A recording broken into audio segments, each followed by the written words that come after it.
Boa tarde, um prazer estar aqui de novo. Última vez estávamos conversando sobre Brasil Colônia, né? Foi na nossa aula inaugural. Hoje a gente vai conversar sobre Império, primeiro reinado, período regencial, segundo reinado. Vamos conversar sobre esse período da história do Brasil, que por sinal hoje em dia tem gente que quer que volte, né? Tem um povo aí que defende a volta da monarquia ao Brasil, uma maravilha, se sentindo assim a Rainha Elizabeth, né? O pessoal vê o casamento lá do príncipe da Inglaterra e pensa que aqui no Brasil a monarquia tem o mesmo glamour, né? Mas tudo bem, cada um defende seu ponto de vista. Pessoal, a nossa teoria está aí a partir da página 56, então eu fiz com todo carinho uma teoriazinha, pequena, mas o que é mais importante está aí, tá? Então tem a parte de primeiro reinado, logo em seguida período regencial, e aí na página 57 você tem o segundo reinado, e a partir da página 58 começam as questões. E aí a gente vai trabalhar como a gente sempre trabalhou, tá? A gente vai ver teoria, e em cima da teoria a gente trabalha as questões. Não necessariamente a gente vai estar seguindo a ordem das questões, né? A gente pode começar com a 4, a 3. O importante é que a gente vai colocar dentro de um mesmo tema. Como o Império é muito longo, então foi que eu fiz para essa aula. Eu dividi a aula em temas, aqueles temas que o Enem mais cobram. Falar sobre a questão da Constituição, falar sobre as revoltas, falar sobre a questão da mão de obra. Então, a gente se preocupou muito mais em trabalhar de uma forma temática do que trabalhar de forma linear, tá bom? Pois vamos começar? Pessoal, para a gente começar o nosso bate-papo, antes de mais nada, eu queria só convidar a todos, e esquecendo de dizer, aqueles que não estavam aqui presentes no primeiro dia, tá? Além de história, a gente também trabalha com filosofia e sociologia, e eu preparei esse ano, tá, com umas 6, 7 aulas, um canal no YouTube que chama-se Filosofia é Fácil. São aulas de filosofia, tá? De 5, 6 minutos. Então, eu já tenho lá gravado as aulas de pensamento mitológico, a transição para a filosofia, chegando até Aristóteles. Toda quarta-feira eu posto uma aula nova. Nessa semana a gente já vai para a filosofia medieval. Aí depois que terminar a filosofia, a gente vai começar também a postar as aulas de sociologia, tá? Então, todo mundo aí convidado, anota agora aí na tua apostila, depois você chega com calma, aí você então acessa o canal e assiste as aulas, tá bom? Pois vamos começar. Pessoal, o nosso primeiro tema de hoje, que é um tema constante nos vestibulares e no Enem, é sobre a Constituição de 1824. A primeira Constituição brasileira. Ora, mas como é que isso se organizou para se formar uma Constituição? Na última aula que a gente teve aqui, a gente estava conversando sobre o processo de independência. Foi a última questão que a gente resolveu. E a gente viu que o nosso processo de independência, ele não foi resultado da luta do povo brasileiro. Infelizmente não. O nosso processo de independência, ele acabou sendo resultado de uma articulação das elites. E por que que as elites queriam a independência? Simples. Porque quando Dom João VI, que ainda era príncipe regente de Portugal, veio para o Brasil em 1808, fugindo das tropas napoleônicas, ao chegar aqui ele pensou, caramba, ocorreu a Revolução Francesa, guilhotinaram Luís XVI, as tropas napoleônicas invadiram a Espanha, mataram Carlos V, os reis europeus estão sendo destruídos. Espera aí, o povo brasileiro me ama? Não. Já tinha acontecido em Confidência Mineira, Conjuração Baiana, movimentos contrários a Portugal, defendendo a independência do Brasil. Então Dom João pensou, eu tenho que comprar o amor do povo brasileiro. Como é que eu vou conseguir fazer isso, Ceciliano? Aí ele criou uma série de medidas para favorecer as elites. Aí ele criou então o Jardim Botânico, o Teatro Imperial, a Academia Militar. Ele criou então a escola de artes. Ele criou uma série de medidas para beneficiar as elites, porque infelizmente na história do Brasil, o povo é conduzido. Então, quando você pega um movimento da elite, que a elite encabeça, ela tem o poder de arrastar o povo e promover então uma revolta. O povo infelizmente é usado só como pedra, né? A elite simplesmente pega o povo e joga contra o governo. Não houve ainda, infelizmente, em toda a história do Brasil, nós nunca tivemos uma revolução. Mas tivemos golpes articulados pela elite para preservar os seus interesses. E o que a elite queria? Cara, a gente quer preservar nossos interesses. Se Dom João chegar aqui e não mexer com a gente, tá bom demais. E é isso que vai acontecer. Mas ao mesmo tempo, Dom João também, ao chegar aqui, favoreceu a Inglaterra. Abriu os portos, adotou então um acordo comercial, o Tratado de Comércio e Navegação, em que os produtos ingleses entravam no Brasil pagando apenas 15% de tarifa alfandegária, e com isso os outros países não tinham como concorrer com a Inglaterra. Então a elite brasileira e a Inglaterra estavam satisfeitíssimos com o governo joanino.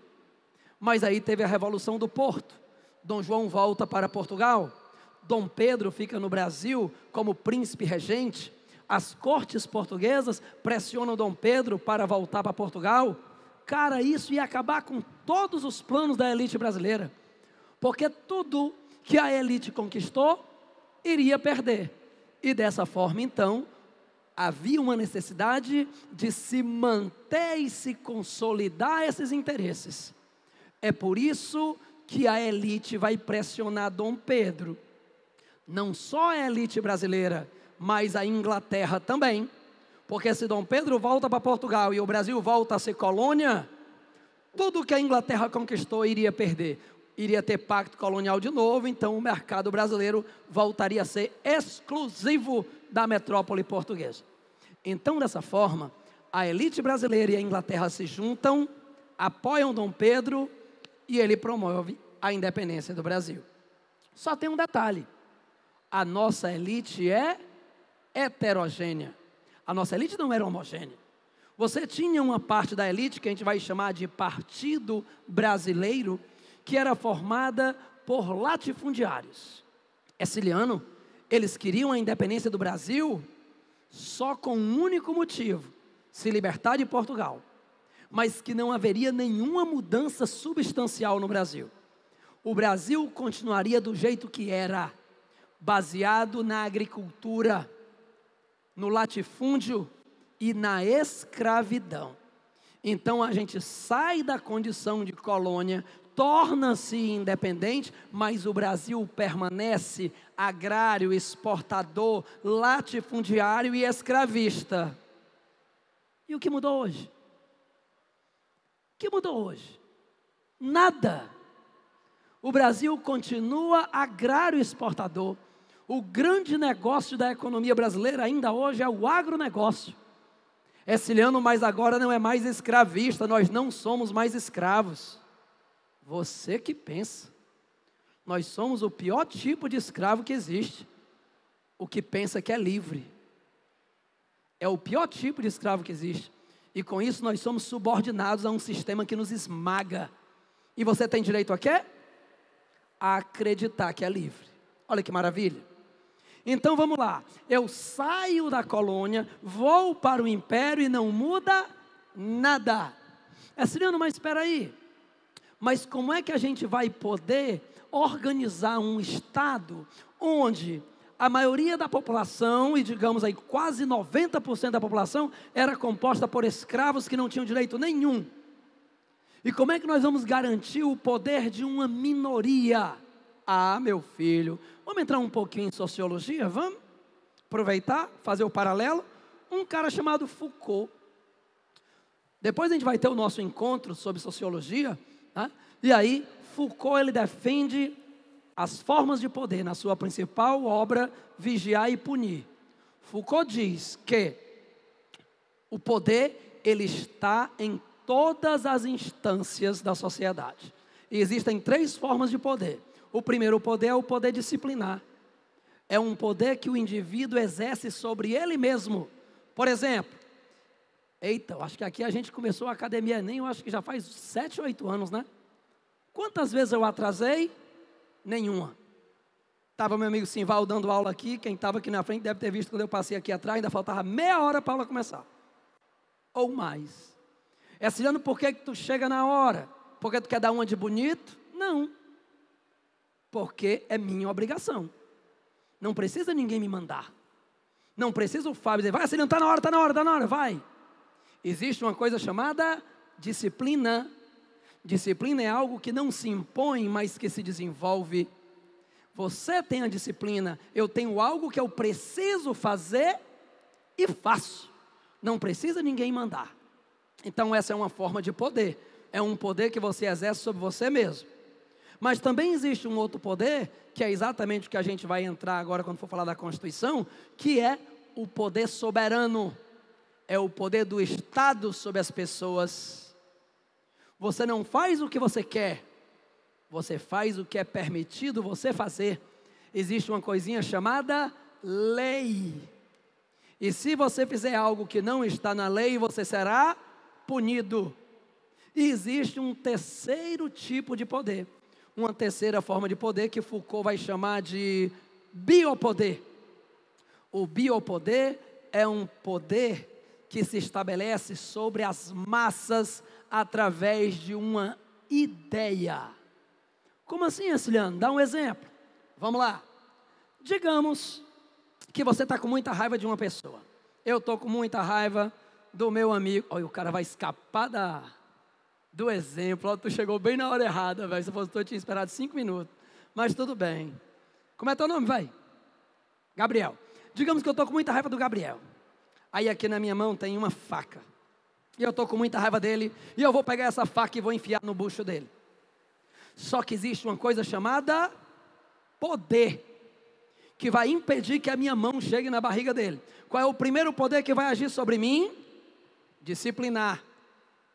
Quando eu penso em pegar a faca e enfiar nele, eu penso, espera aí, meu pai me ensinou quando eu era pequenininho, filhinho, você não pode bater no amiguinho.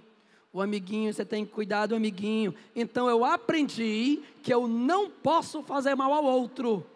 Então na hora quando eu pego aqui para enfiar nele, eu penso, opa, não. É errado. Como eu sei que é errado, então eu não vou fazer. O poder disciplinar me inimiu de atacá-lo. Mas digamos que eu quero nem saber, eu chutei a tampa, eu não quero saber de disciplina, eu sou indisciplinado, eu vou pegar e vou machucá-lo agora. Tem um segundo poder, o poder soberano. Se eu machucá-lo, existe uma lei, e aí eu vou ser punido, e aí eu vou ser preso. Então eu penso 2 vezes, é melhor não, né? Eu vou ficar aqui na minha, comer aqui a minha raiva quieto e não vou machucá-lo. Veja que o poder me impediu mais uma vez. Mas digamos que eu chutei a tampa de vez. Eu não quero nem saber. Eu sou indisciplinado e eu não quero saber de lei não. Mas rapaz, eu vou pegar essa faca e vou enfiar no bucho dele. Esse ano tu vai ser preso, não faz mal. Eu vou passar 10, 15, 20 anos preso, mas ele vai passar a eternidade morto. Então pronto, né? Vale a pena a conta aí. Quando eu vou meter a faca no bucho dele, terceiro poder, biopoder, o poder de uma ideia sobre as pessoas. Eu não vou enfiar a faca nele porque eu penso, se eu matá-lo, eu vou para o inferno. Eu estou cometendo um pecado contra Deus. E o que é o inferno? Uma ideia. Mas levanta a mão, quem quer ir para o inferno? Levanta a mão aí. Olha, pareceu uma doida de preto, bem ali assim, olha. Ela e o namorado. Vocês vão casar na igreja do Satã, é? Pois vamos nós. Brincadeira, minha gatinha. Então, pessoal, o que você vai observar é que o inferno, ele é uma ideia, mas que funciona. Ninguém quer ir para o inferno. Então eu não vou cometer pecado, eu não vou matá-lo. Beleza? 3 formas de poder. Disciplinar, eu mesmo me controlo. Poder soberano, o Estado controla através da lei. Biopoder, uma ideia controla a coletividade. E o que o Brasil tem a ver com isso? A Constituição vai ser a lei que vai nos controlar. A Constituição determina o funcionamento de uma organização chamada Estado. Então, Erciliano, o que a Constituição de 24 vai dizer? Primeira coisa, a Constituição vai determinar que o Brasil será uma monarquia. Teve um desligamento aí nos setores, aí a negada está ajeitando. Enquanto isso a gente vai falando, né? Já eles ajeitam. Ou seja, o Brasil será uma monarquia de caráter hereditário, deve ter sido puxar o fio ali, né? De caráter hereditário, de caráter vitalício. Ou seja, o imperador será Dom Pedro. E assim ele será coroado com o título de Dom Pedro I. E quando Dom Pedro I, então, morrer, o filho dele assume. E será Dom Pedro II? E seu neto? E seu bisneto? E seu tataraneto? Se eu não me engano, hoje o Dom Gusmão, que é o herdeiro do trono, eu acho que ele é neto da princesa Isabel, né? Tenho quase certeza disso. O neto da princesa Isabel, ou seja, o trisneto de Dom Pedro I, tá? Então, já que a princesa Isabel era neta de Dom Pedro, então o trisneto dela é o herdeiro do trono do Brasil, Dom Gusmão de Orleans e Bragança. Pois bem, então a nossa Constituição diz: o Brasil será uma monarquia hereditária e vitalícia. Opa, Erciliano, o que mais vai estabelecer a Constituição? Como não está aqui na sequência, eu vou dizendo na minha sequência, se estiver fora, depois a gente ajeita, tá? O Brasil vai estabelecer agora 4 poderes. É a divisão dos poderes constitucionais. Quando você estuda iluminismo, a divisão clássica do Barão de Montesquieu é a divisão em 3 poderes: o executivo, o legislativo e o judiciário. Onde esses poderes são livres, independentes e harmônicos entre si. Você, criança, que no próximo ano vai estar fazendo direito, aqueles que querem, porque você vai fazer o que você quiser. Aqueles que querem fazer direito vão estar lá na UFC e vão estudar direito constitucional. E na aula de direito constitucional você vai ver o artigo 2º da Constituição brasileira, em seu caput, diz: os poderes são executivo, legislativo e judiciário, livres, independentes e harmônicos entre si. Erciliano, peraí, na Constituição de 24 vai ser assim também? Vai não. A Constituição de 24, ela determina a existência de 4 poderes. 4. O poder executivo, o poder legislativo, o poder judiciário. O poder executivo, ele é exercido pelo rei, pelos ministros e pelos presidentes de província, que é como se fosse governador. Na época chamava-se presidente de província. O poder legislativo, exercido pelos deputados e senadores. O poder judiciário, pelos juízes, desembargadores. Mas foi criado um 4º poder, o superpoder, o poder moderador. E o poder moderador, ele é exclusivo do rei. O rei é o poder moderador é o rei. E os poderes legislativo, executivo e judiciário lhe eram subordinados. Então, durante todo o império, tanto faz se eu estou falando do primeiro reinado com Dom Pedro I ou do segundo reinado com Dom Pedro II, o governante tem poderes absolutos. Uma pausazinha. Erciliano, no período regencial a gente vai falar daqui a pouco, que é um período de transição, porque é quando Dom Pedro I renunciar, Dom Pedro II ainda tinha apenas 5 anos de idade, então, como não tinha ninguém no poder, a Constituição determinava o estabelecimento de uma regência. Durante o período regencial, tem rei? Não. Se não tem rei, não tem poder moderador. Eu vou pegar o poder moderador, que é isso aqui, ó, e vou guardar aqui no bolso. Pronto. Durante o período regencial. Quando tiver rei, quando Dom Pedro II assumir, eu pego o poder moderador e dou para ele. Beleza? Então lembre-se, o poder moderador é exclusivo do rei. O rei é o poder moderador é o rei. Além disso, nós tivemos a organização do nosso sistema eleitoral. Estava na sequência mesmo, ó, ainda bem. Então, na nossa sequência, temos agora o nosso sistema eleitoral. Depois alguém liga só aqui na frente, aqui, ó. Pois bem, como é que vai funcionar as nossas eleições no Império? As eleições eram indiretas. Como é isso, Ceciliano? Vamos lá. Hoje em dia, graças a Deus, as eleições são diretas. Ou seja, você escolhe diretamente quem você quer que lhe represente. Então vai chegar agora outubro e você vai estar, a sua consciência e a cabine eleitoral, e você vai escolher o presidente da República, o senador do estado, o governador do estado, o deputado federal e o deputado estadual que você acredita. É Ceciliano. E se ele não me decepcionar? O que tem, cara? Se ele decepcionar, tu nunca mais vota nele, na outra eleição tu vota no outro. O que você não pode é desacreditar, que é uma grande campanha que tem por aí, para que as pessoas honestas não gostem de política. Porque lembre-se, quando você não gosta de política, você vai ser governado por quem gosta. Então, se os honestos todos lavam as suas mãos, você acha que os corruptos vão perder essa chance de se perpetuar no poder?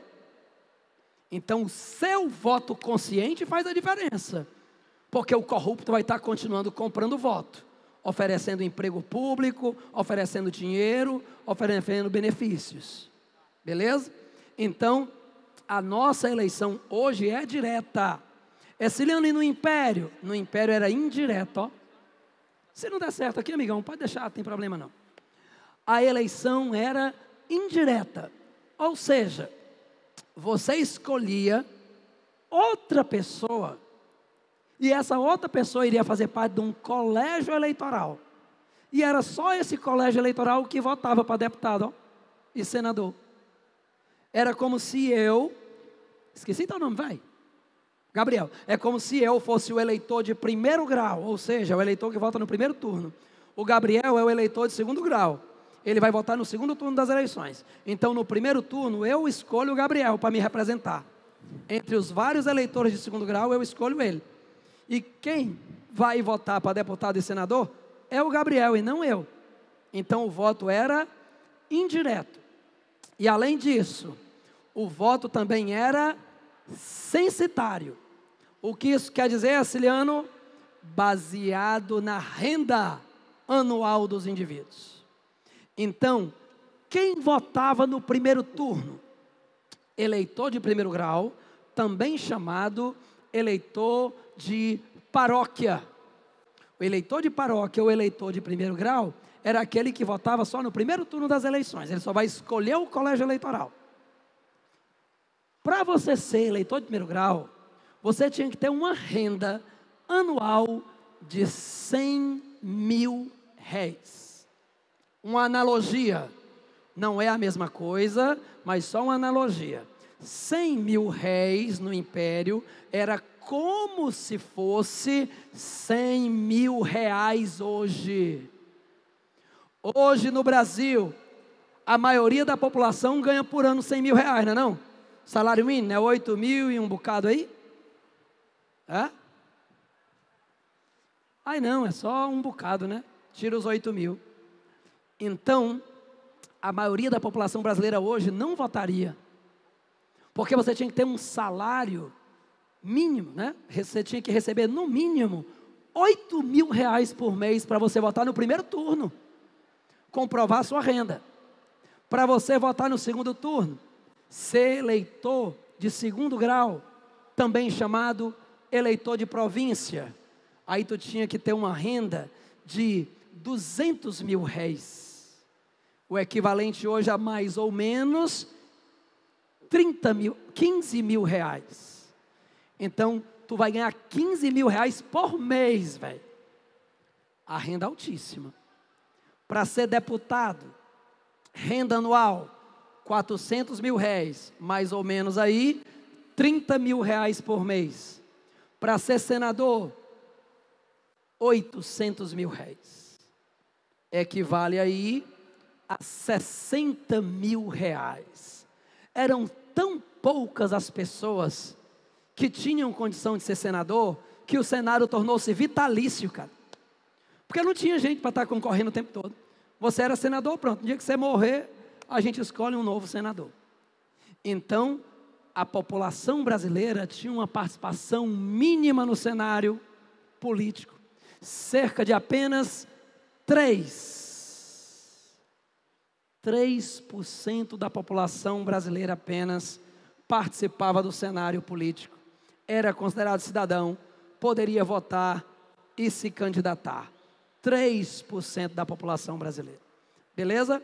E para a gente terminar essa conversa de Constituição para seguirmos, nós temos então a subordinação da igreja ao Estado.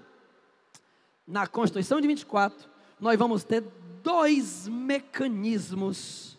O primeiro chama-se padroado. Eita, Ciliano,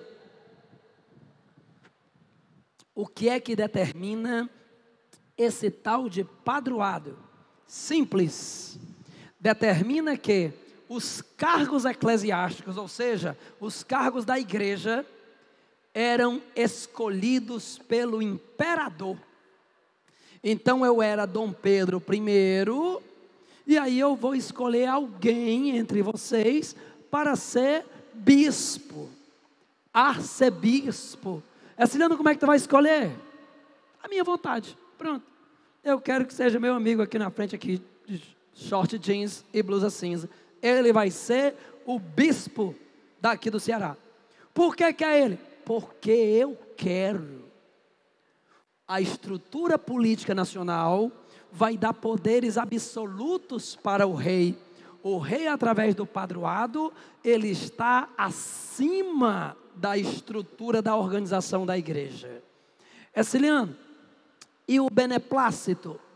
O beneplácito é um mecanismo que determina que as ordens do Papa estão subordinadas ao imperador.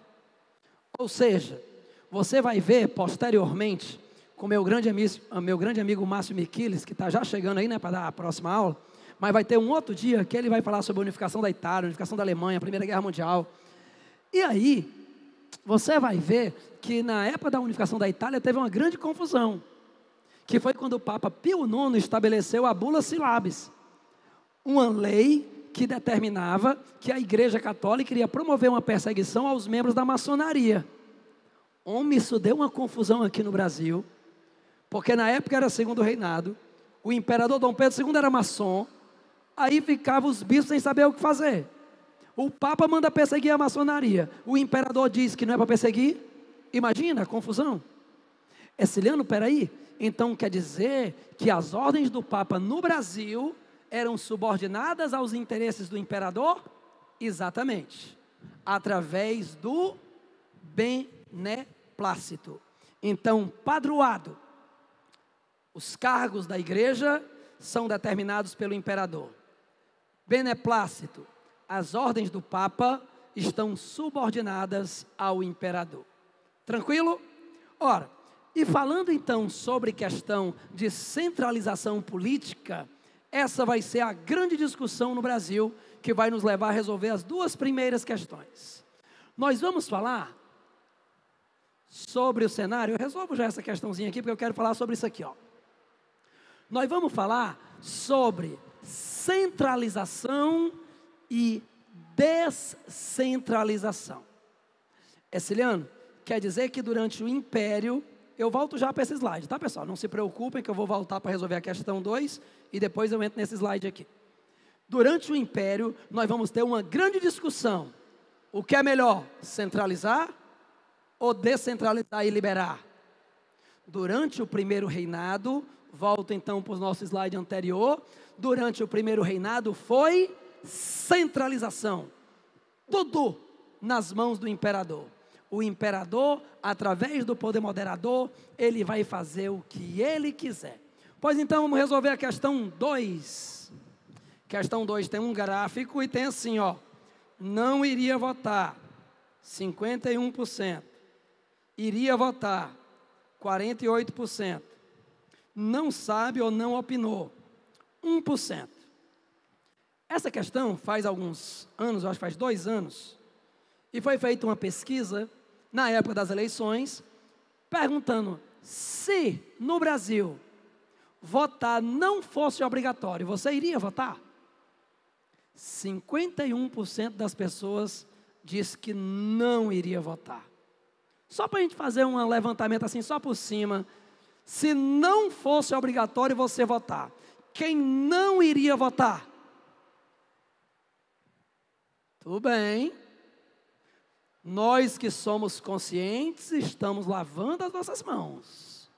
Me diga uma coisa, se não fosse obrigatório votar, só ia votar quem quer. Aí, eu sou um político poderoso. E o emprego desse povo aqui da frente todinho, vocês só têm o emprego de vocês porque eu arranjei para vocês. Vocês iriam votar ou não? Lógico que sim. Vocês querem manter o emprego de vocês? Vocês vão votar em mim. Esse povo daqui da frente, eu peguei dinheiro e comprei o voto deles tudinho. E como não é obrigatório, é até mais fácil de eu controlar, né? Porque aí você vai votar, eu te dou R$50 agora. Quando você me mostrar o comprovante de votação que votou, eu te dou os outros 50. Vocês vão votar ou não? Vão. Meu amigo, se os que vendem os votos por emprego, por amizade, por dinheiro, vão votar, quem vai ser eleito num sistema desse que não é obrigatório? Os corruptos. Se as pessoas que se acham conscientes vão lavar as mãos, nenhuma delas vai votar. Então é lógico, aqueles que forem votar estão comprometidos com o sistema. E aí, meu amigão, acabou a esperança do país, né? Porque se as pessoas conscientes não fazem nada, foi a frasezinha que eu deixei na aula passada, quando os homens bons não fazem nada, eles já fizeram o mal o suficiente. Manda num papelzinho que eu te ouvir vai ser difícil, tá bom? Lhe agradeço. E eu lhe respondo. Mas vamos lá. Tem sempre alguém assim, né? Que passa da administração e manda o papelzinho. Ó, um papelzinho chegando aqui. Já é o teu, mulher? Uma mulher rápida, mas ela levantou a mão, o papel já chegou aqui, ó. Xe, mulher velha fera. Vamos aqui. Antes de eu seguir em frente da questão, só uma pergunta, ó. Ciliano, na Constituição de 24, teve alguma inspiração na teoria da tripartização dos poderes de Montesquieu? Certo, meu amigão. Acho que é a dona Silvia, né, que perguntou aqui. Tem, Silvinha. Né, eu acabei de dizer para vocês, né? Baseia-se nos princípios iluministas da divisão dos poderes, 3 poderes, executivo, legislativo e judiciário. Porém, mas, contudo, todavia, foi criado o poder moderador. E os outros 3 poderes lhe são subordinados. Tá bom? Aí olha lá, conforme a pesquisa do Ibope, atualmente, mais da metade dos eleitores não faz questão de votar. Entretanto, durante o período do Império, de acordo com a Constituição de 24, no Brasil, o sistema eleitoral restringia a participação política da maioria do povo. Por que que restringia? Porque o voto era baseado na renda. O voto era censitário. Olha o que vai dizer a letra D de doidinho. Concedia o direito de votar somente a quem tivesse certa renda, l'argent, la plata, money, dinheiro. Sendo os votantes selecionados segundo os critérios censitários. Então, a nossa primeira questão, que é a questão número 2, a resposta correta é a letra D, de doidinho por você. Oh. Nothing gonna change my love for you. Rapaz, lembrei da minha esposa, fui dizer doidinho por você, aí o coração já bate mais forte. Vamos lá. Mulher, tu fez a pergunta no papel ou não fez? Tá fazendo. Tá bom, no tempo chega aqui, né? Daqui para as 7 da noite. Mas vamos lá. Agora, pessoal, vamos fazer o comentário das próximas questões, tá? Mais umas 2 questões nesse comentário. Vamos lá. Como eu estava falando, o primeiro reinado, ele se caracterizou pela centralização. Dom Pedro, ó, todo o poder em suas mãos. Porém, o primeiro reinado se caracterizou pelo caos. Pense num período bagunçado. Rapaz, o período foi tão bagunçado que as províncias do Nordeste quiseram se separar do Brasil e ser independente numa outra questão que a gente vai ver já já, quando a gente vai falando sobre todas as revoltas do Império, que é a Confederação do Equador. Pronto, chegou aqui. Eu leio já, tá, o papel? Então, dessa forma, a partir do momento em que havia uma centralização, a centralização não garantiu a estabilidade. Por que não, Erciliano? Porque nós tivemos um problema seríssimo no primeiro reinado. Crise econômica. Crise econômica. E lembre de uma coisa, em qualquer momento da história, no universo, toda crise econômica provoca uma crise política. Olha o cenário que a gente vive hoje. Por que começou toda uma crise política desde o segundo governo da Dilma até hoje? Por causa do cenário internacional, que a economia não é mais favorável. Você pega a economia brasileira depois da ditadura militar, né? Veio a ditadura militar. Você estava então vivendo ali a época do milagre econômico, a onda zona. Aí os militares surfaram na onda, não é não? O Médici lá, ó, surfando na onda do milagre econômico. A economia estava uma maravilha. Só que veio a crise econômica mundial, provocada pela crise do petróleo, principalmente depois da guerra do Irã-Iraque. E aí os investimentos internacionais diminuíram no Brasil e a onda... E nós entramos então num processo de crise. Aí começou a ter inflação, começou a ter desemprego, começou a ter então os problemas econômicos. Aí o que os militares fizeram? Joga essa bomba para os civis, porque... Deixa esses doidinhos agora explodir a bomba na mão deles. Assume José Sarney. E José Sarney, os anos 80, é a década perdida, né? Não só no Brasil, mas no mundo todo. Por quê? Porque existe uma grande crise econômica mundial. E aí a economia brasileira não avançou. Nós vamos estudar isso depois, lá em República, né? Quando a gente estiver falando sobre isso. E aí veio Plano Cruzado 1, Plano Cruzado 2, Plano Bresser, Plano Verão, e Plano Collor, e nada de resolver a economia brasileira. Só recessão, só inflação. Aí vem o Plano Real. Aí você diz, esse ano, por que o Plano Real deu certo, né? É porque o presidente, o ministro, na época, eram super gênios e tiraram uma ideia que veio de outro planeta? Não. É porque o cenário internacional ajudou. A onda veio de novo. Uma nova onda.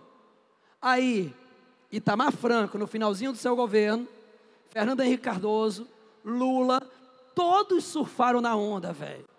A onda do crescimento econômico, a Europa crescendo, a China crescendo, aí forma-se o BRICS, o Brasil vendendo para a África do Sul, vendendo para a Dinamarca, vendendo para todo mundo. Estava bom demais. Só que aí, o mundo globalizado hoje está em crise de novo. Aí a onda... Aí a Dilma pegou um caldo. E hoje a gente espera o mar se acalmar e outra onda vir. Deixa eu botar no bolso, porque senão voa. Valeu. A mesma coisa no Império. O primeiro reinado foi marcado por crise. Por quê? Os 2 principais produtos do Brasil naquela época eram açúcar e algodão. E os 2 estão em baixa. Erciliano, por que eles estão em baixa? O açúcar. Os franceses e holandeses, lá na Europa, eles descobriram uma coisa: a gente pode produzir açúcar sem precisar da cana-de-açúcar. Tirando o açúcar da cana, tem que ser lá nos trópicos, né? Clima tropical, gasta tudo, transporte, é um custo doido. Eles desenvolveram uma técnica de refinar o açúcar tirando da beterraba. E a beterraba podia ser plantada na própria Europa. E com isso o custo da produção cai. E aí sim, e o gosto é siciliano, igualzinho. Se você fechar os olhos e botar um torrãozinho de açúcar de cana e depois um cana de açúcar da beterraba, você não vai sentir diferença nenhuma. Assim, a concorrência com o açúcar da beterraba de franceses e holandeses faz com que as nossas exportações diminuam. E o nosso algodão? Como é que o nosso algodão cresceu? Quando a gente estiver conversando aqui mais na frente, depois que o Enem passar, quem for ficar para o US, a gente vai ter aula aqui falando de história do Ceará, já que o Enem não foca no particular, né? O Enem é nacional. Então, mas lá na história do Ceará, depois do Enem, a gente vai ver que aqui no Ceará, a nossa economia se baseou no binômio gado-algodão. Pecuária, teve a época das charqueadas, e depois o algodão. E por que houve essa substituição? Simples. Primeiro, o nosso gado, a nossa pecuária passou a ter a concorrência da pecuária gaúcha. Mas, além disso, na época da Guerra de Independência dos Estados Unidos, a Inglaterra deixou de comprar algodão dos seus colonos na América. Então, a Inglaterra precisou de novos fornecedores. E aí, a gente passa a plantar algodão aqui no Ceará, em grande escala. Esse ano a gente podia vender direto para a Inglaterra? Lógico que não, a gente era colônia. A gente vendia para Portugal e Portugal vendia para a Inglaterra. Então, a nossa produção de algodão estava muito bem. Mas espera aí, depois da independência, Inglaterra e Estados Unidos vão ficar inimigos para sempre? Vão ficar aliados para sempre. Qual é o maior aliado dos Estados Unidos hoje? Inglaterra. Então, a Inglaterra voltou a comprar algodão dos Estados Unidos. E o algodão brasileiro passou a sofrer concorrência. E assim a nossa economia estava em baixa. A crise econômica provoca uma crise política. Insatisfação contra Dom Pedro. Vamos ter a Confederação do Equador, a Guerra da Cisplatina, que eu falo daqui a pouco. Todo um clima de tensão após a morte de Líbero Badaró. Aí você vai ter então a Noite das Garrafadas. Meu amigo, o Brasil estava um caos. E Dom Pedro só pôde fazer uma coisa: renunciou. O que a Constituição determina? Na ausência do imperador se estabelece uma regência. E aí, durante o período regencial, nós temos uma nova perspectiva, uma descentralização política. E como ocorreu essa descentralização? Através do ato adicional de 1834. O que é um ato adicional? É uma lei complementar à Constituição. Então você tinha a Constituição de 24, que determinava que o Brasil era centralizado. Aí se cria uma lei complementar, que a gente chama de ato adicional, e esse ato adicional vai dar uma certa autonomia para as províncias. Ô Peciliano, como é que funciona isso? Olha lá. Olha aí como é que vai funcionar. Parece a resposta ainda não. O Brasil era formado por províncias, o Grão-Pará, gigantesco Grão-Pará, né? Maranhão, Piauí, Ceará, Rio Grande do Norte, Paraíba, Alagoas, por aí Pernambuco. Olha o tamanho que Pernambuco era, tá vendo ali, ó? Aquele pedaço ali debaixo do Piauí todinho, um pedaço ali, né? Antigamente era Pernambuco. Pernambuco, Bahia e todas as outras províncias. Cada província, pessoal, a partir de agora, com o ato adicional, cada província vai ter a sua própria Assembleia Legislativa. Opa! Quer dizer, Ciliano, que cada província agora vai ter autonomia? Vai. Isso vai ser bom ou vai ser ruim? Depende. Como diriam os sofistas, né? O relativismo. Não existe a verdade absoluta, mas um determinado ponto de vista. Algumas províncias vão achar ótima. Exemplo, São Paulo. Eu vou já falar do café e eu vou dizer que São Paulo cresceu, porque o governo paulista criou uma lei que dava terras de graça para quem quisesse ir para o oeste paulista. Lá você tinha a terra rossa, como os italianos chamavam, terra rossa, que a gente passou a chamar de terra roxa, que é aquela terra vermelha, né? Rossa quer dizer vermelho, e naquela região então o governo concedia terras, você pegava seu dinheiro e investia na produção. E São Paulo, ó, bombou. Para São Paulo, a descentralização foi bom ou foi ruim? Foi ótimo. Mas pega o caso do Ceará. Adiantava o governo doar terras para produzir algodão? O problema do algodão não era falta de investidor, não, era concorrência no mercado internacional. Então não adiantava a gente fazer nenhuma lei interna que não ia alterar esse cenário. Então, essa descentralização, ela acontece como resultado do ato adicional. Porém, alguns liberais disseram, cara, não gostei dessa descentralização não, ó. Por quê, Ciliano? Porque liberdade custa dinheiro. Exemplo, você é jovem, mora com seus pais, e aí você quer ir para uma festa. Pai, quero ir para o Fortal. Aí o seu pai vai dizer, ô meu filho, estou gastando muito dinheiro, não estou podendo. Infelizmente não dá para eu pagar não. Aí você entende, tá certo. Aí pai, depois, né, um bom tempo. Ô pai, mas agora eu fiquei sabendo, pai, ó, vai ter o show da Demi Lovato aqui em Fortaleza. Eu quero ir para o show dela, as meninas, tudo empolgado. Aí o pai diz, ô minha filha, eu estou sem dinheiro, não dá não. Ô meu amor, obrigado. E aí você diz assim, né, começa a ficar com raiva que tudo que teu pai diz que não tem dinheiro. Aí diz assim, sozinho no seu quarto, pensando sozinho, você diz assim, mas um dia eu vou sair de casa, eu vou fazer o que eu quiser.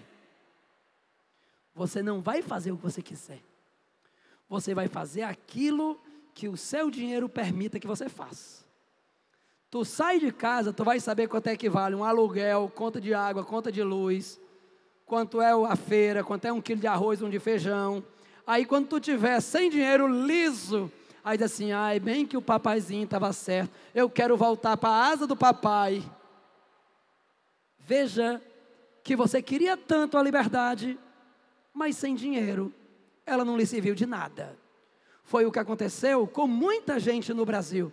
Muitos que queriam a descentralização, quando a descentralização veio, a crise econômica que estava no país se aprofundou ainda mais. Aí eles diziam assim para o governo central, governo, arranja um dinheirinho aí o governo respondia o quê? Eu? Tenho nada a ver com isso. Tu não queria autonomia? Usa a tua autonomia e dá teu jeito aí, dá teus pulos. Assim, aquela ideia liberal, ela acabou sendo sufocada. E assim os conservadores no poder fizeram uma nova lei, a lei interpretativa, ou a lei de interpretação do ato adicional, que vai promover uma nova centralização. Essa nova centralização, ela vai correr então durante todo o final do período regencial e durante todo o segundo reinado, porque durante o segundo reinado nós vamos ter de volta o poder moderador. E assim o imperador com poder moderador, ele tem todo o poder em suas mãos. Então, pessoal, vamos resolver aqui a nossa questãozinha 5. Olha lá, para que a gente possa seguir para a próxima conversa. Questãozinha 5 tem um texto, e aí ele pergunta, a lei interpretativa do ato adicional. Acabei de falar, se o ato adicional promoveu uma certa descentralização, a lei interpretativa promoveu uma nova centralização. Olha o que diz a letra E aí, meu filho, ó. Extinção das assembleias legislativas provinciais, assegurando o retorno da centralização dos poderes. Letra E de Exiliano. Olha aí. Não existe nenhuma palavra que melhor simbolize essa letra. Pois bem. Negada, chegou bem umas 4 perguntas aqui. Deixa eu dar uma pausazinha na apostila, para tirar a dúvida de vocês. Uma deve ser a tua, né, minha amigona de preto? Pronto.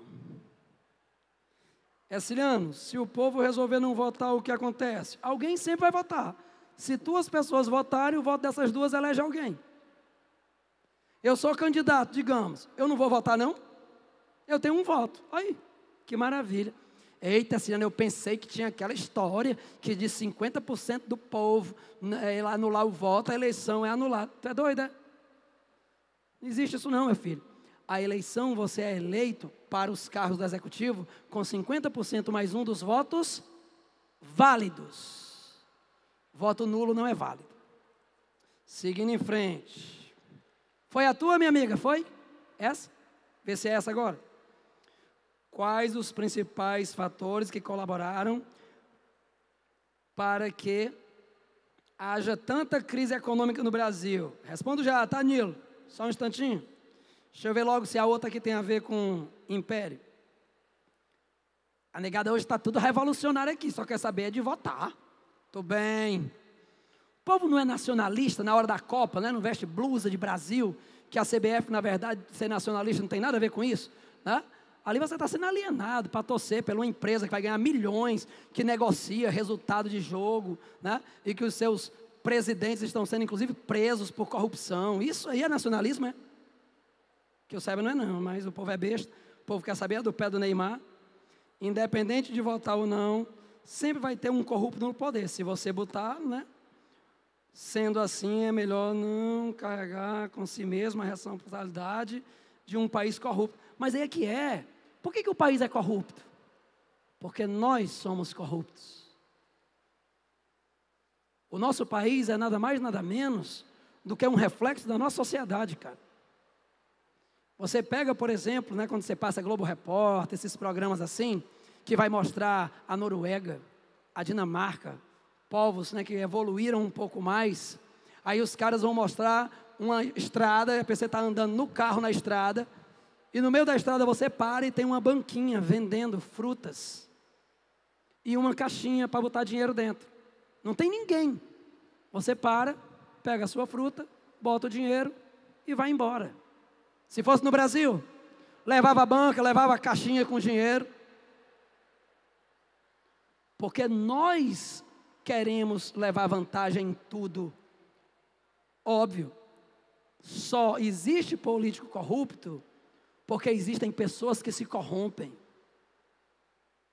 Um político corrupto não iria conseguir ser eleito se ele não tivesse o voto das pessoas que também se corrompem. Não é não? Agora isso não é para amanhã não, cara. Isso é para daqui a 200 anos. Mas a gente não planta a semente hoje, a gente não colhe o fruto lá na frente. A gente colhe aquilo que a gente planta. E aí eu acredito que a única forma que a gente tem de melhorar esse país é mudando o nosso povo. E como é que muda o povo? Com educação, com cultura. E aí isso é um processo gradual. Tá? Vai lá. Só um último para poder aqui então a gente voltar. Erciliano, não é essa que eu já respondi. A questão é que não sabemos quem o quer, meu Deus. Quem é honesto. E na dúvida eu vou anular o voto, né?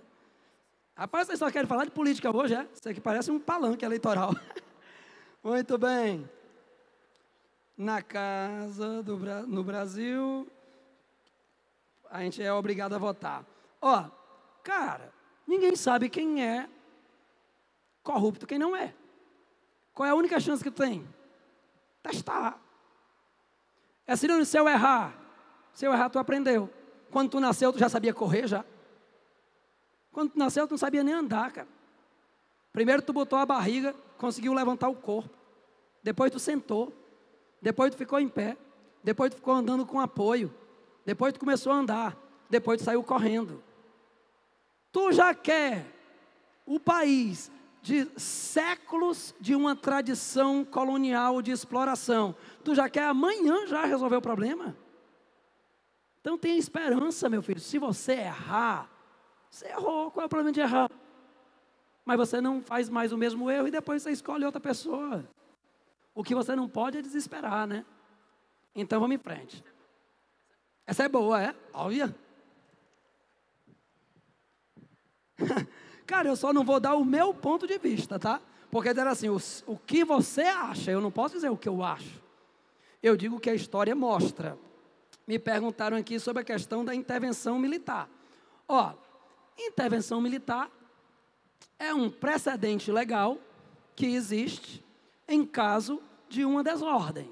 Me diga uma coisa, existe poder executivo? Existe. Existe poder legislativo? Existe. Existe poder judiciário? Existe. Existem partidos políticos? Existe. Existe eleição? Existe. Então nós estamos numa democracia. Se a nossa democracia tem as suas falhas, elas devem ser corrigidas. Então, é óbvio que não há uma realidade que justifique o uso legal das forças militares para se promover uma intervenção militar. Se, por exemplo, o poder judiciário, né, acabasse, não existe mais poder judiciário. Opa, aí houve um desequilíbrio dos poderes, aí você tem uma justificativa. Mas nós temos todos os aspectos legais de um regime democrático de direito. Então, não faz sentido existir.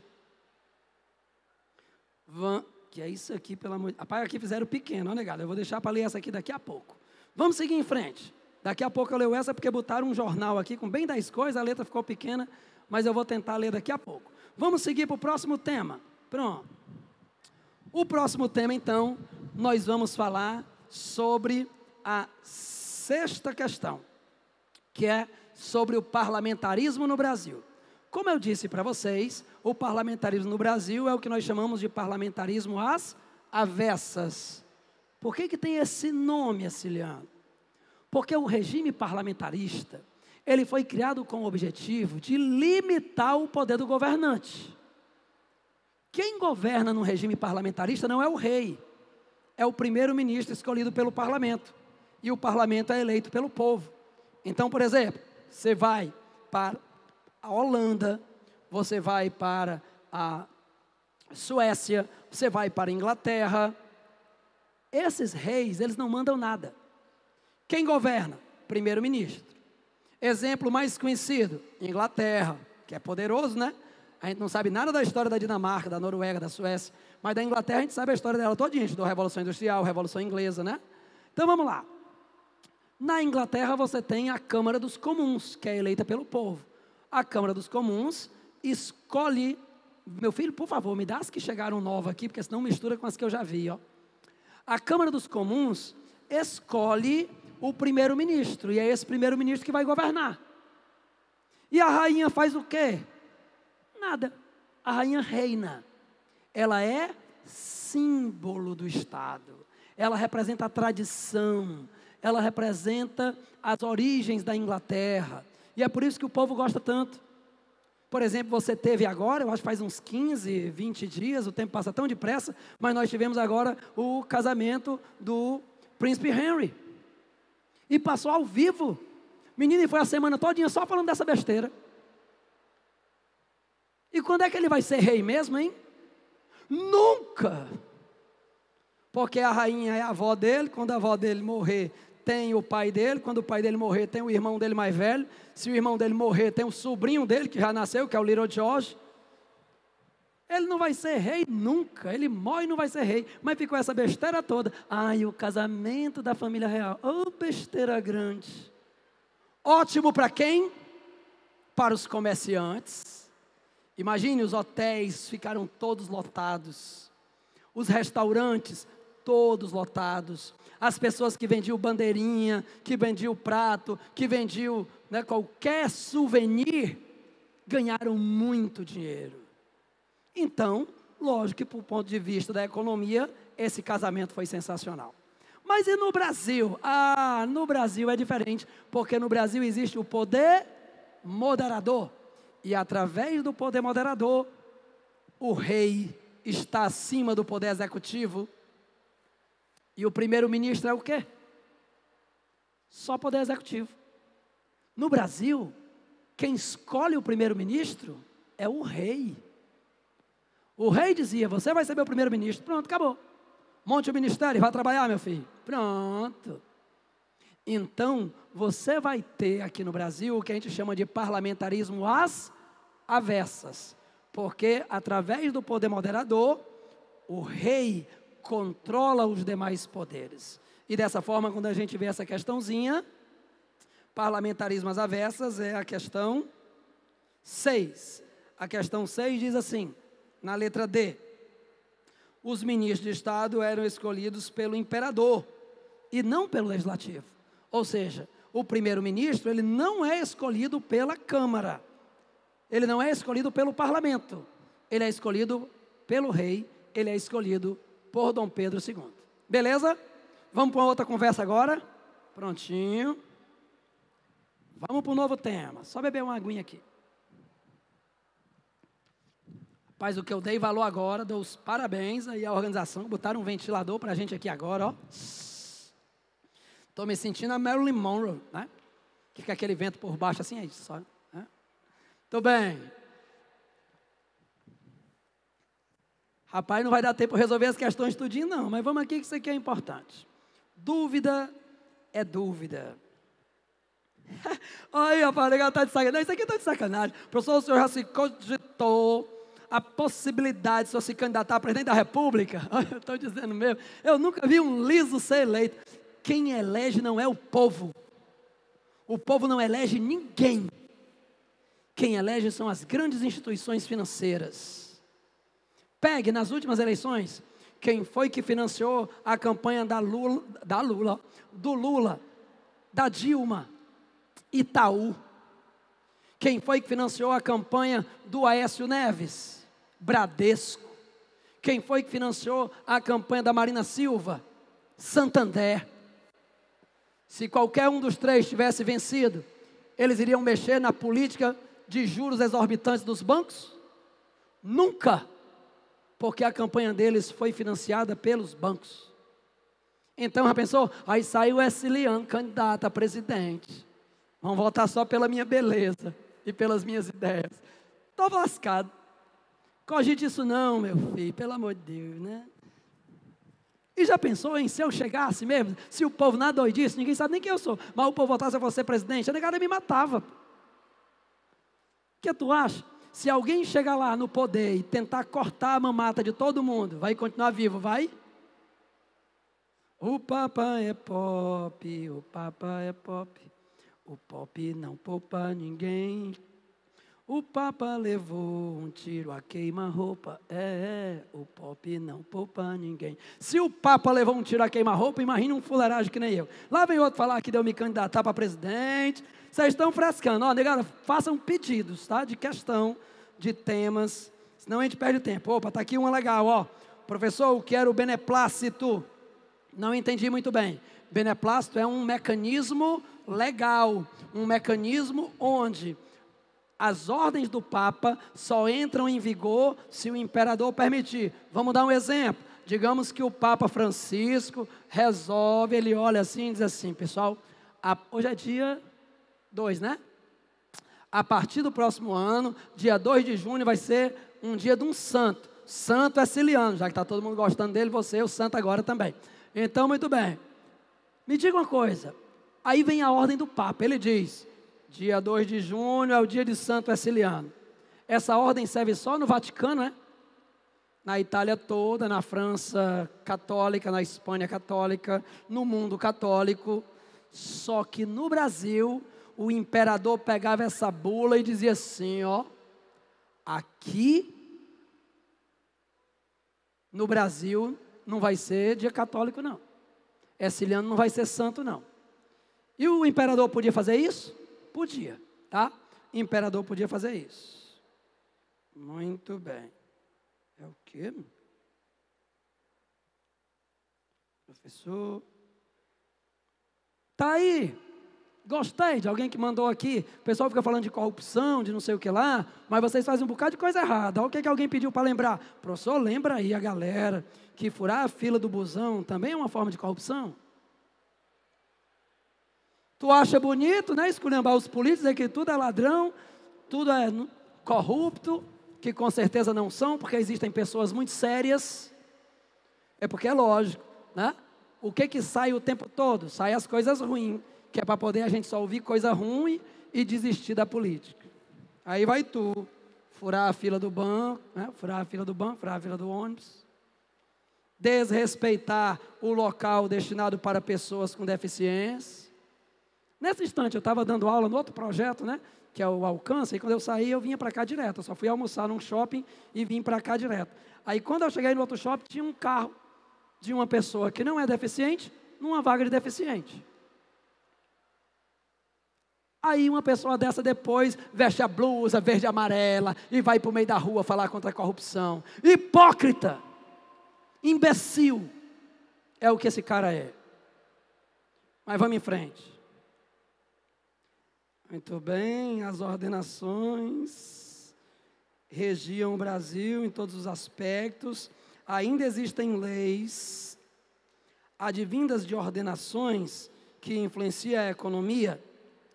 Cara, ordenação que alguém perguntou aqui deve estar sendo de caráter religioso, porque a ordenação é religiosa, né?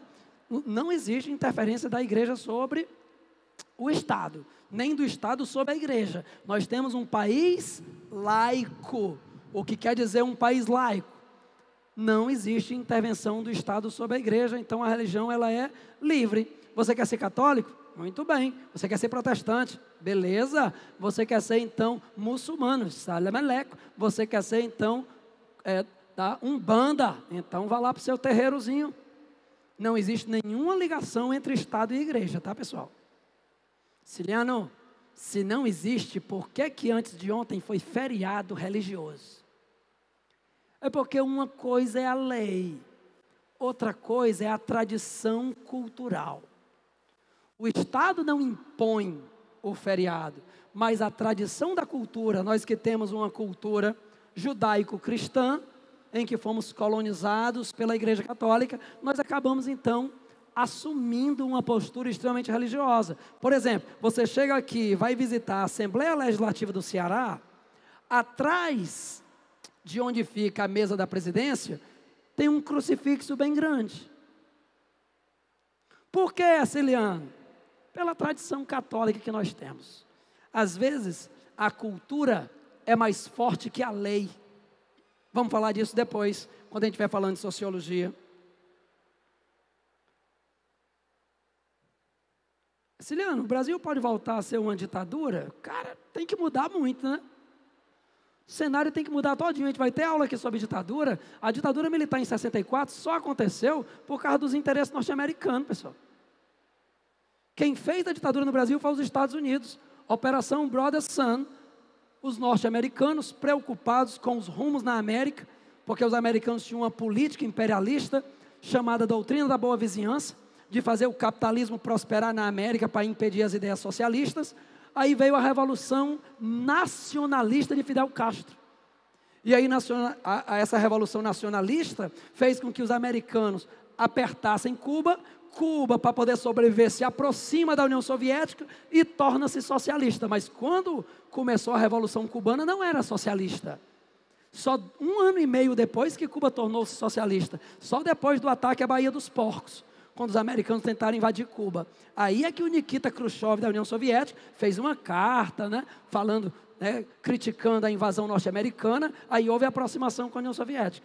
Aí nessa época os Estados Unidos disseram, caramba, se Cuba virou socialista, vai que essa ideia se espalha. Aí quem estava no poder aqui no Brasil? João Goulart. João Goulart era nacionalista, herdeiro político de Getúlio Vargas. Depois vamos falar disso. E aí a elite ficou desesperada. E os americanos também. Porque João Goulart iria adotar uma política econômica contrária aos interesses dos Estados Unidos. Aí o que o pessoal sai dizendo para todo lado? É comunista, é comunista. Espera aí. Cara, João Goulart é latifundiário. Quem já viu um latifundiário comunista? Se o latifundiário fosse comunista, ele pegava a terra dele e distribuía entre o povo. Ele deixaria de ser latifundiário. Então João Goulart era nacionalista. Aí, Operação Brother Sun, o embaixador dos Estados Unidos aqui no Brasil, Lyndon Gordon, ele vai se articular com os militares que eram contrários a João Goulart, a UDN, que era o partido que era oposição a João Goulart, e se liga também à burguesia entreguista, que é parte da burguesia que foi beneficiada com o poder, com o dinheiro norte-americano. Então, esses se juntaram e fizeram a Revolução Gloriosa de 64 ou o golpe de 64. Os militares foram simplesmente utilizados nesse processo. Vamos lá. Ciliano, por que não fazem uma reforma tributária? Cara, porque quem faz a lei, faz uma lei em benefício próprio. Já pensou, hein? Se o pessoal criasse uma lei assim, ó, a partir de agora, vamos criar um imposto sobre as maiores fortunas do Brasil. E a partir de agora, vou puxar a brasa da minha sardinha, né? A partir de agora, professor não vai mais ser descontado imposto de renda. Será? Se a gente, professor, que ganha tão pouquinho, que desconta uma miséria, deixasse de descontar imposto de renda, será se o imposto que seria cobrado sobre as grandes fortunas não iria cobrir, não, hein? Acho que não, né? Acho que o nosso imposto de renda de professor é muito mais do que as grandes fortunas no Brasil. Quem vai mexer na lei? Os donos dos bancos, os latifundiários. São eles que elegem os deputados, então os deputados fazem a lei em benefício deles. Muito bem. Ciliano, a monarquia parlamentarista seria uma solução para o Brasil? Cara, se vai ser parlamentarismo, então para que ser monarquia? Se já vai ser parlamentarismo mesmo, quem vai mandar vai ser o primeiro-ministro, então tanto faz ser uma república, ser uma monarquia. Só para botar uma família real, para dizer que a gente tem um rei. Para o rei sair assim nas ruas, dando tchau para o povo. O Brasil já está cheio de rei, rapaz. Tem o Pelé, tem a Xuxa, tem o Ayrton Senna. Eu mereço, viu, cara? Pelé, Xuxa, Ayrton Senna. Oh, meu Deus. Criados para alienar a pátria. Vamos lá. Professor, o Brasil hoje pode ser considerado uma nação? Lógico. É óbvio que sim, pessoal. Uma nação, ela possui, então, um território e um povo. É isso que justifica, é isso que simboliza uma nação. Agora, se você quer dizer assim, que a gente tem uma unidade, aí muito não, né? Porque faz tempo, desde a época do Império, e eu vou falar agora sobre outros temas, e a gente vai chegar na revolta, que o pessoal do Sul, por exemplo, quer separar do Brasil. Teve agora, ano passado, teve um plebiscito para Paraná, Santa Catarina e Rio Grande do Sul, né? Ouvir o povo se a população de lá queria se separar do Brasil. Né? Então a gente é um país muito grande, né? É complicado. Você pega o Nordeste é outro país. Você pega o Norte, é outro país. Você pega o Centro-Oeste, é outro país. Nós temos no Brasil 5 países misturados num canto só, com culturas, com economias, com valores diferentes. É difícil, não é fácil não. E aí o meu amigo perguntou para a gente voltar aqui o que foi o golpe da maioridade. Amigão, durante o período regencial, o filho de Dom Pedro, que será o futuro Dom Pedro II, em 1931, que é quando Dom Pedro foi embora e começou a regência, ele só tinha 5 anos de idade. A regência acabou em 1840. Isso quer dizer que somando 9 anos da regência com 5 que ele só tinha 14 anos. Ele podia ser coroado rei só com 14 anos? Isso aqui vai ficar para a próxima leva. Ele podia ser coroado rei com 14 anos? Não. Então o que se faz? Rapaz, muda a lei que o Brasil está uma confusão. Vamos fazer agora a coroação do rei, mesmo ele tendo apenas 14 anos. Golpe da maioridade. Antecipa-se a maioridade para poder combater as revoltas, manter a estabilidade, trazer o império de volta, trazer a figura do rei e do poder moderador. Tá legal? Próximo tema, agora é as revoltas. Menino, o dia hoje parece que foi escolhido para a revolta, né? Daqui a pouco a gente vai sair daqui todo mundo com uma metralhadora na mão. Meu amigo, uma coisa que eu aprendi. Quando eu tinha meus 14, 15 anos, que eu era comunista e não sabia nem o que era comunismo, que eu nunca tinha estudado socialismo científico, eu acreditava na revolução armada. Aí foi que eu pensei, vou servir o exército. Aí eu fiz NPOR, voltei como tenente R2, né? Sou oficial R2. E por que tu foi para o exército? Para aprender as técnicas de guerrilha, para a gente fazer a revolução. Olha a minha besteira. Eu era muito jovem, inocente, abestado mesmo. Porque revolução não se faz com armas. Revolução se faz com mentes. Pegar a arma, botar a mão do povo, derrubar um governo e botar outro, são golpes. Que foi o que o Brasil sempre teve em toda a sua história. Se você quer mudar o país, nós temos que mudar a mentalidade das pessoas. Aí eu deixei de ser tenente e fui ser professor, que é muito mais legal e ainda é mais divertido. Não é não? Olha que coisa boa. Uma hora dessa, a gente aqui batendo um papozinho. Bom demais. Vamos lá. Vamos para o próximo tema. Revoltas durante o Império. Pessoal, essas duas revoltas eu não botei nenhuma questão sobre elas. Na verdade, eu botei sobre o contexto das revoltas a questão, tá? Que é melhor do que falar da revolta em si. Mas que revoltas nós tivemos? Numa ordem cronológica. A primeira foi a Confederação do Equador. Só voltar para aquele mapazinho, aquele mapa, eu volto já para cá, tá bom? Mapazinho das províncias. Pronto. As províncias nordestinas, tira a Bahia. Bahia não fez parte. Esse por que a Bahia não fez parte da Confederação do Equador?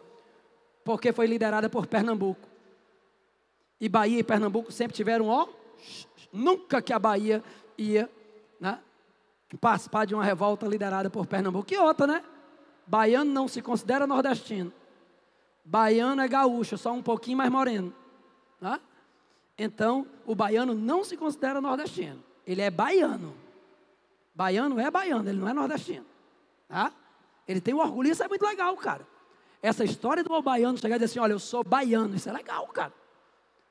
É uma das poucas, né, povos aqui do Ceará que tem orgulho de bater no peito e dizer assim, eu sou baiano. Você encontra um baiano lá em Nova York, você pergunta, rapaz, tu é brasileiro? Sou baiano. Ele tem orgulho nisso, isso é bonito. Isso é um lado legal, positivo. Mas vamos lá. O que vai ser a Confederação do Equador? Você pega essas províncias ali, ó. Alagoas, Pernambuco, Paraíba, Rio Grande do Norte, Ceará, Piauí. Essas super províncias vão querer se separar do Brasil e formar um país independente. Já pensou se fosse, hein? Ia ser massa, ó. Não? Ia ser legal, cara. Tem um lado positivo, tem um lado negativo também. A gente iria investir na economia local, haveria um processo de industrialização da gente, a gente não precisava ter saído daqui para ir lá do sul do Brasil, para viver então atrás de emprego. Né? Então, talvez fosse bom, ou não, ou tivesse pior ainda, as oligarquias poderiam ter dominado com tudo e esmagado as camadas populares e estabelecido um processo de latifúndio cada vez mais forte. Em história não dá para dizer se. O certo é que a revolta foi sufocada. Dom Pedro contrata tropas, traz para cá, esmaga todo mundo. Por exemplo, os participantes do Ceará foram todos esmagados ali onde hoje fica a Praça dos Mártires. É o antigo passeio público, tem ali a 10ª Região Militar, né? Aquela praça que fica atrás. Pois é, o Tristão Gonçalves, o Carapinima, que vocês andam pelas ruas e não sabem nem quem é esse povo, eles eram líderes da Confederação do Equador aqui no Ceará e que foram então fuzilados lá na Praça dos Mártires. Ciliano, essa guerra da Cisplatina foi o quê? A guerra da Cisplatina, está vendo aquela região ali, ó, Cisplatina. A guerra da Cisplatina foi uma revolta da província Cisplatina também querendo se separar do Brasil. Essa Cisplatina era a antiga colônia do Sacramento. A colônia do Sacramento havia sido colonizada por espanhóis, porém, quando Dom João veio para o Brasil, ele era casado com a princesa espanhola Carlota Joaquina, aí ele incorporou a Cisplatina ao Brasil e passou a se chamar a província Cisplatina. O problema é que no Brasil todo mundo falava português, na Cisplatina todo mundo falava espanhol. No Brasil todo mundo tinha cultura portuguesa, na Cisplatina era a cultura hispânica. No Brasil a economia era agrícola, na Cisplatina era pecuária. Então os cisplatinos se viam como um peixe fora d'água. e eles queriam se separar do Brasil. E isso aconteceu 2 anos após a Confederação do Equador. Pessoal, a questão é, se as províncias nordestinas juntas não conseguiram se separar do Brasil, como é que a Cisplatina sozinha vai conseguir, hein? Os nossos irmãos platinos tiveram uma ideia. Vamos nos unir com os outros povos platinos? Aí a gente vai chamar aqui vulgarmente de Argentina, que na época o nome era República das Províncias Unidas do Rio Prata, o antigo vice-reino do Prata. Então a ideia era a Cisplatina se incorporar aos países platinos. Aí a Inglaterra não gostou nem um pouco dessa história, porque o Brasil não vai querer perder e vai mandar tropas. Os platinos vão querer conquistar essa região e vão mandar tropas. Já pensou? Iria acontecer aqui uma guerra entre os maiores mercados da Inglaterra, Brasil e, entre aspas, Argentina. Aí a Inglaterra vai chegar e dizer assim, ops, acabou a besteira aí, menino. A Cisplatina nem vai ser do Brasil, nem vai ser da Argentina, entre aspas. A Cisplatina vai ser um país independente. Nasce assim o Uruguai. E quem ganha com isso? A Inglaterra. Porque o Uruguai já nasce como um país devedor à Inglaterra. Beleza? Porém, durante o período regencial, nós também tivemos muitas revoltas. Pronto. Deixa com os gabaritos aí que a gente vê já. Ciliano, no período regencial teve muita revolta, não teve? Teve. Motivo das revoltas, todas elas, todas. Crise econômica. Lógico. Toda revolta na história do universo acontece motivada por crise econômica.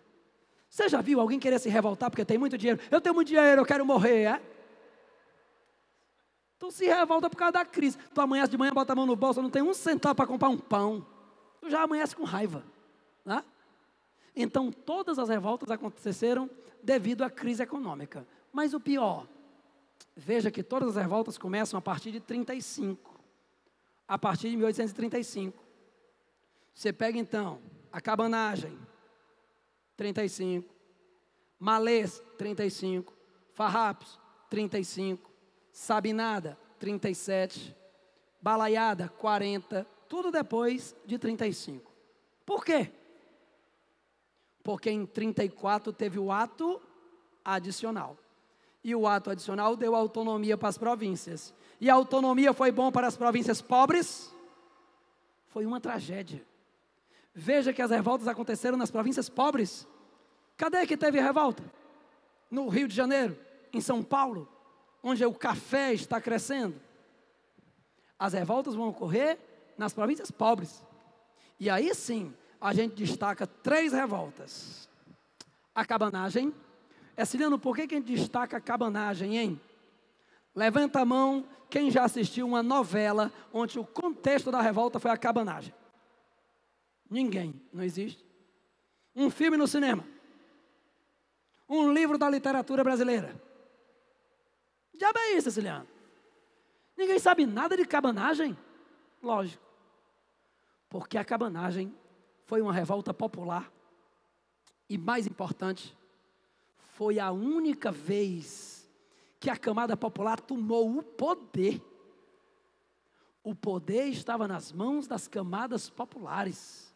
Olha o nome dos líderes da cabanagem.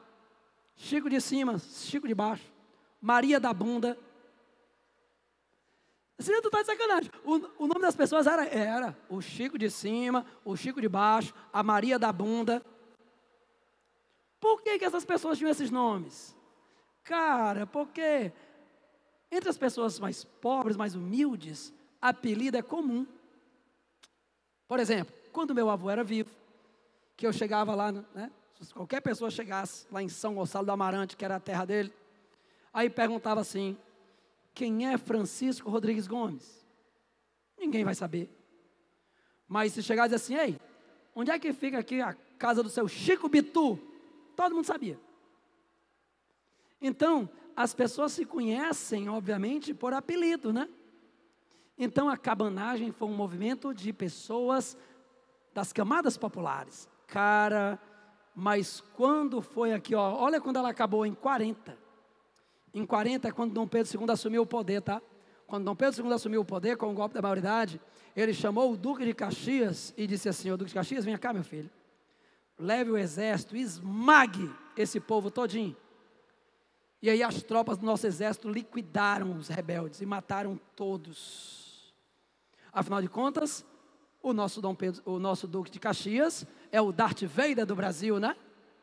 É o pacificador do império. O pessoal que gosta de Star Wars, quando você está assistindo o episódio 3, o Anakin Skywalker vai jurar fidelidade ao imperador. Aí o imperador diz assim, ó: levante-se, Darth Vader, traga a paz ao império. O que é que o imperador está dizendo para o Vader? Mate os inimigos do império, mate os separatistas, mate os Jedis, mate todos que forem precisos. Aí meu grande amigo, mate Michelis. Rapaz, ninguém tinha se visto esse ano ainda não, é? Égua, tá fugindo de mim, tá me devendo não, né? Tá certo. Pois bom, então dessa forma, como é que tá meu tempo aí, Fábio? Só tenho 10 minutos. Que história é essa? Pois vamos lá. Então dessa forma, o Duque de Caxias, ele vai ser o Darth Vader do Império Brasileiro. É aquele cara que vai chegar e não quer conversa não. Vocês são tudo rebelde, revolta, eu chego lá e mato vocês todinho.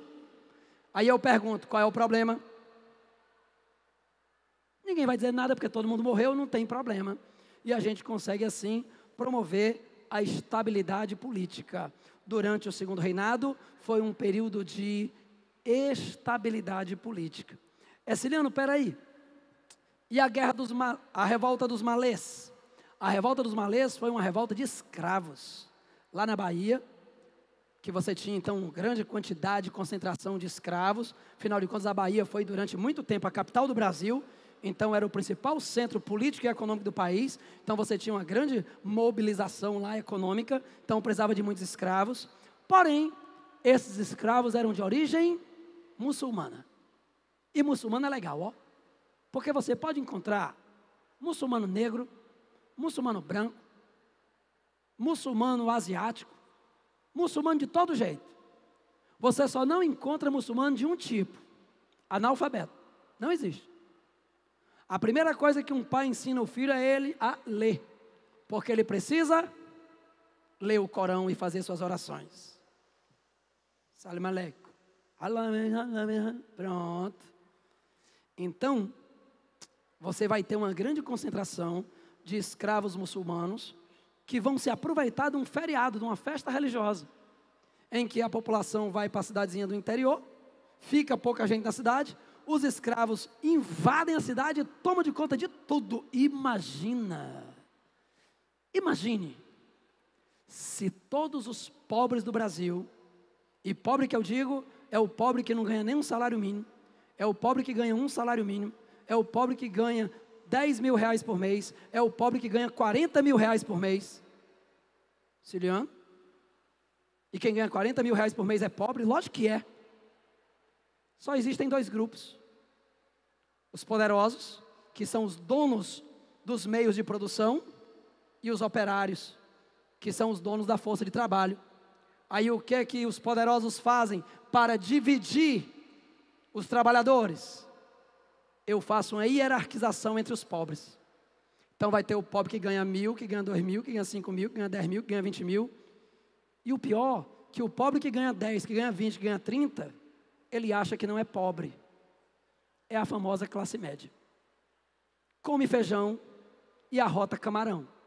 Tá? Ele vive como pobre, mas pensa como rico. Ele se incorpora da ideologia do dominante. E ele ainda diz assim: tenho raiva de pobre. Olha porra, estou dizendo mesmo. O cara é pobre, tem o carro parcelado em 60 vezes, o apartamento, que nem é dele ainda, que ele está pagando também não sei quantos anos, aí fica posando de rico. Ai, trabalhar, miserável. Pois vamos lá então. Então, dessa forma, pessoal, vamos caminhar, que meu amigo Miquel já está ali, nos estragado. Aí, muitas curtidas, sempre. Pessoal, então, vamos terminar aqui a nossa história. Alguém fala assim: oh meu Deus, está de lápis, ó. Uma história de amor e fúria. Animação que fala da revolta, né? Meu filho, já vou fazer 50 anos, rapaz. Olha, nem enxerga também. Vai pra lá. Ele quer ser novo, rapaz. A gente nasceu na mesma época, brincar quando era junto, da mesma idade. Quer dar uma de novo. Mas aqui é uma animação que tem. Como é o nome da animação, Fábio? Guerra e o quê? Como é o nome da animação? Hã? Não, o nome da animação em cima. Amor e Fúria. É uma animação aí. Alguém mandou dizendo que tem essa, né? Procura no YouTube aí, negado. Amor e Fúria. Aí você vai assistir. Não é por minha conta, é por conta do amigo que mandou dizendo aí. Ele está dizendo que fala da cabanagem. Eu sou sincero, eu nunca assisti. Mas deve ser bom. Se o amigo está indicando para todo mundo, não é não? Deve ser legal. Pois vamos lá. Então, pessoal, a última revolta para a gente poder terminar e passar a mão aqui para o Miquiles. Farrapos. É Ciliano? Se não tem nenhuma história no cinema, na TV, nos livros sobre cabanagem, está cheinho sobre Farroupilha. Casa das 7 Mulheres. Tá? Aí você tem lá, como é que é aquela, rapaz? Ana Terra. Você tem um bocado de obras nesse contexto da Farroupilha. Por que a Farroupilha não é esquecida? Por que no dia da festa da Farroupilha, lá no Rio Grande do Sul, passa no Jornal Nacional para o Brasil todo, para a gente aqui no Ceará ver a festa da Farroupilha? Olha como é bonito. Cavalgada, os caras saem de cavalo, cortando as cidades, Bento Gonçalves, Garibaldi. E o que a gente tem a ver com isso? A história da Farroupilha é porque a Farroupilha foi uma revolta da elite. A Farroupilha era de estancieiros gaúchos, criadores de gado, que vão pegar Santa Catarina pela mão e dizer assim, vamos se separar do Brasil. E se separaram do Brasil. Aí lá no segundo reinado, Dom Pedro II vai negociar, né? Dom Pedro II vai negociar com os rebeldes, o Rio Grande do Sul e Santa Catarina voltam a fazer parte do Brasil, e Dom Pedro II anistia, obviamente, aqueles que haviam se rebelado. Então, dessa forma, faltaram quais questões aí? A 3 e a 4. O homem não vai dar mais tempo não, que agora já vai ser o Márcio Miquiles. Deixa eu só ver qual é essa última aqui, negado. Diferença entre revolta e guerra. Uma revolta é uma insatisfação popular. Se a gente quiser revoltar, que a gente se revolta. Sai todo mundo gritando, pulando. Uma guerra, ela é estabelecida entre estruturas de poder. Guerra dos Farrapos, os caras montaram exércitos para separar do país. É como se fossem duas nações brigando. Pois lá, o que falta, hein? 3 e 4. A 3 diz assim, o período regencial foi marcado, olha o que diz a letra E, pela convulsão política, por novas realidades econômicas que exigiam o esforço das velhas realidades sociais. Ou seja, a crise econômica, a crise política continuou cada vez maior, era a elite brigando pelo poder entre si, e aí tiveram que trazer Dom Pedro II de volta, império de volta, porque estava tudo bagunçado demais. Aí vem a quarta. A quarta é sobre a Guarda Nacional. Aí a Guarda Nacional, olha o que diz a letra E também. Foi criada no período regencial como instrumento dos setores conservadores destinados a manter a estabilidade e estabelecer a ordem e a tranquilidade pública. O que foi a Guarda Nacional, para eu poder encerrar? Cara, aqui no Brasil, até então, não existia exército. Você tinha as tropas imperiais, né, a tropa do imperador, mas exército mesmo, só no segundo reinado que vai acontecer. E como é que a gente vai combater as revoltas, então, se não tem exércitos? Surge a Guarda Nacional. O padre Feijó, que durante o período regencial, na época, era o ministro da Justiça, ele cria a Guarda Nacional. A Guarda Nacional era uma tropa onde os comandantes, eles eram da elite. Para você ter uma ideia, se você quisesse ser oficial da Guarda Nacional, você tinha que ter as mesmas condições de um eleitor de primeiro grau. Ou seja, aquele cara que tinha renda de 100 mil réis. Então a Guarda Nacional foi uma tropa da elite para combater as revoltas e manter a ordem social. Beleza, pessoal? Infelizmente o nosso tempo voou aqui, né? Acabou não dando tempo a gente resolver as últimas questõezinhas aí. Eu acho que ficaram umas 3 questões aí para a gente falar ainda de mão de obra. Mas eu faço o seguinte, da próxima vez que eu vier, eu começo falando sobre isso daqui, tá? Falando sobre café, falando sobre mão de obra, o fim do império. E deixa só aqui a nossa mensagem final. O pior escravo é o que pensa ser livre, é o escravo da própria ignorância. Se nós queremos mudar esse país, nós temos que ser os primeiros a mudar. Conto com vocês para que vocês, obviamente, transmitam as mensagens de esperança. Porque, obviamente, como diria Star Wars, a New Hope, uma nova esperança, a esperança sempre vai acontecer. E que a força esteja com vocês. Tchau, pessoal, um grande abraço, tchauzinho.